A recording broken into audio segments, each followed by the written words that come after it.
a pro-human rights movement, paramilitary group tagged as a terrorist organization, responsible for the majority of the deaths throughout the galaxy, and a sworn enemy to the System Alliance and Citadel Council. What's up, Internet? My name's KC, and welcome to the history of Cerberus.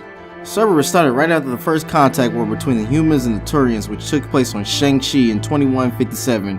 You might want to say Cerberus started in the interest of the human race, since there were other alien races around before humans that were represented in the council. Cerberus started off with the best interest as a human survivalist group that just wanted to make sure that humans were properly represented through the galactic community. Cerberus was started and led by Jack Harper, a former merc and hired gun by the System Alliance forces. Jack will later on take on the moniker as the Elusive Man. Cerberus in the beginning did affiliate themselves with the Alliance, but then later broke off to become its own entity. The Elusive Man felt that there was too much red tape and regulation to go through before he was able to push an effective message for human rights and representation for the Citadel Council. From then on, Cerberus pushed a cynical agenda and message in order to advance humanity. Cerberus used the by any means method to make sure the other races got the message, and in doing so more than often would mean tactics and other immoral methods that would be used, such as illegal or dangerous experimentation, terrorist activities, sabotage, and assassinations to get their point across. Cerberus also became the masters of manipulating the media as well as espionage. The public became aware of Cerberus after a failed attempt to take antimatter from the SSV Geneva in 2165. The only Liberty operative from that operation stated that Cerberus was his sponsor, and after that hit the media, Cerberus numbers grew immensely with recruits. Sometimes after that, Cerberus was also responsible for the assassination of Pope Clement by using rosary beads coated with toxic materials, and also had him replaced with Pope Leo, whose beliefs were more aligned with Cerberus' beliefs as an organization. They would also be responsible for the deaths of a US president and a Chinese media figure. Cerberus became more deceptive with their recruiting tactics, as well as going outside of normal means to get people to join. They would often push the fear of human extinction to gain recruits as well. Cerberus also had encounters with Commander Shepard, one of the first involving an investigation launched by Shepard once he received information from the Shadow Broker involving a Rear Admiral by the name of Kohaku. Rear Admiral Kohaku was doing his own investigation of Cerberus after a group of Marines went missing under his command. He later found out that they had been lured to a Thresher Mall's nest with a distress beacon. After that information leaked out and Commander Shepard was put on to search for more clues, Rear Admiral Kohaku was taken by Cerberus and was killed in the process of doing so. Another time Commander Shepard had encountered with Cerberus would be quite the meeting, because at this time Commander Shepard was presumed dead.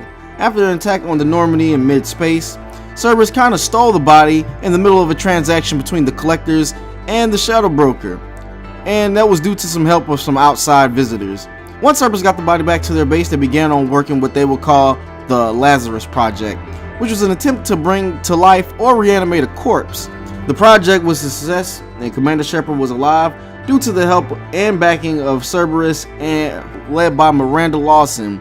Commander Shepard would then go on to help Cerberus for a while, but then later would join back with the Alliance as a human Spectre. Cerberus's reach knew no limits, as they even went as far as to overtake Omega, a remote station out in space which was controlled by Aria Telope, the self-proclaimed Queen of Omega. No one on Omega would ever question Aria, as she was one of the most fierce and powerful Asari biotic on Omega. Cerberus operatives attempted to overtake Omega by flooding it with creatures they named the Adjutants. These creatures were an experiment created by Cerberus once again and somehow broke loose on the Cerberus cruisers that just so happened to be near Omega. Most of the crew on the ship was killed. The Elusive Man was aware of all the events that were unfolding and sent one of his generals down to do some cleanup work. General Petrovsky was one of the Elusive Man's best and would always get results. He, along with other top operatives, would be able to successfully carry out Cerberus' plan to overtake Omega by running out Aria Telope and wiping out half the gangs that were on Omega from the start. This was all done by infiltrating the floating station with a man-made creature that not only killed Cerberus members and destroyed a ship, but also took the lives of those that lived on Omega. Aria tried her best to defeat them, even though the cards were set up against her from the start. She even tried to get rid of the creatures in a joint effort with the Elusive Man, but little did she know that tactic was deployed by Cerberus to overtake Omega and run her off, and that tactic did work. As of the latest Mass Effect story arc into the trilogy series, Omega is now commanded by Cerberus.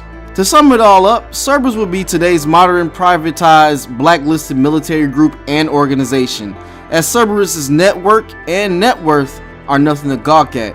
It is assumed that Cerberus has undercover ties with the Alliance, as well as some wealthy investors which back up their agents. In the Mass Effect universe, Cerberus has an agent just about everywhere the systems are developed, and the Elusive Man is the head of all operations that is Cerberus. So there is no pertinent information that he is not aware of at any given point in time if it's about any political or social issues that may come up about the United Galaxies. Cerberus is a rogue Black Ops group, human survivalist movement, and secret society that every universe has, and this one just happened to be for all human rights. Cerberus, where the motto is humanity first. Well, if you enjoyed this video, hit that like button, as well as subscribe if you're already not, and share this video as well. Until next time, I'll see you next video.